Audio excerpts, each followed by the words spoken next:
عزتمنو وینا سپینه شوله د تونو زامن راپاڅېدلی دی د پنځو خویندو ورور چې یوه چې مور او پلار یې مړه شوي دي دا کوي کې ورور ته یې سترګې وي چې عزتمنو دغه خپلو د تونو زامن ډېره سخت بېدردۍ سره د دکې دپاره قتل کړو د تونو زامن یې ویله چې د خویندې خو د ما نه بدنام نشي اخیستلی راشه دا د مخې نه لرې کړه او د ده چې څه جایداد دی دا به ټول موږ ته پاتې شي راځئ مینهوال چې د تونو زامن دا په کومه طریقه قتل کړی او څنګه یې قتل کړی ټول معلومات عزتمن زه تاسو سره په دې ویډیو کې شیر کوم چې دا ویډیو تر اخره پورې ګورئ چې تاسو ته پوره معلومات در ورسېږي دې معلومات نه مخکې زه تاسو ته دا یادګینه وکړم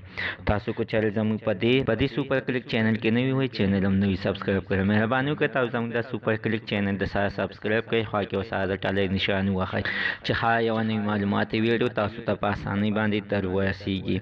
عزتمنو دا واقعه په چارسده په منځنۍ علاقه کې شوې ده چې دغه شانتې د تونو زامن دا خپل د تر زوی رانیولی چې د ده هېڅوک هم نه عزتمنو مور یې مړه وه او پلار یې مړ دی دا ځان نه او پنځو خویندو یې کې یو ورور دی دی د دکې دپاره عزتمنو د خپلو د تونو زامن بېدردۍ سره قتل کړی دی چې د ده ډېر شی جایداد دی د ده کور هم دی او ځمکې هم دی چې عزتمنو دا دغه ټایم کې ګاڼۍ ته تللی او د تونو زامنو ته په لار کې ناست و راولې وښلی دی ټکولی دی چې بیا یې کتلې چې ده کې خو اوس هم ساه شته عزتمنو یو د تر زوی تمانچه راغوستې ده او په سر باندې ایښتی دی او بېدردۍ سره قتل کړی چې کله چې د ده چغې هغې د ده خور اورېدلي دي نو خور یې ورته راښکاره شوي چې کتلی دی چې د تونو زامن خو